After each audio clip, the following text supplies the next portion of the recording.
ലുട്ടുവേ ഇങ്ങോട്ട് വാ. ഇത്ര ശരിയാക്കി വെച്ചിട്ടുണ്ട്. ഇതിന്റെ കുരു കളഞ്ഞ് ചോള നല്ല വൃത്തിയാക്കി വെക്കണം. എനിക്ക് അടുക്കള പണിയിട്ട് ഞാൻ നമുക്ക് പോട്ടെ.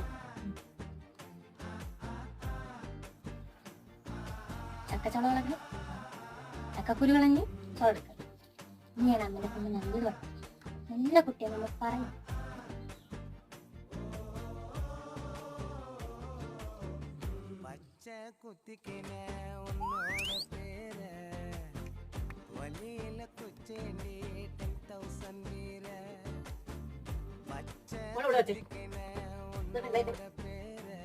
നോക്ക പറഞ്ഞിട്ടുള്ള പണിയല്ലേ പഠിക്കണം. എന്റെ ദൈവമേ, ഞാൻ പറഞ്ഞതെന്താ അവിടെ ചെയ്തു വെച്ചിരിക്കുന്നതെന്താ? കുരുവെല്ലാം കളഞ്ഞ് ചോള എവിടെ പൊളിച്ചു വെച്ചിരിക്കുന്നത്? ഇതിനകത്തോട്ട് പൊളിച്ചിടാൻ ഞാൻ പറഞ്ഞതാ. ഇത് ഞാൻ വൃത്തിയാക്കണ്ടേ? വെറുതെ ഇരുന്ന് വയ്യാവേലി എടുത്ത് എന്റെ തലയിൽ തന്നെ ഞാൻ വെച്ചു. ഇത് എന്റെ വിധി.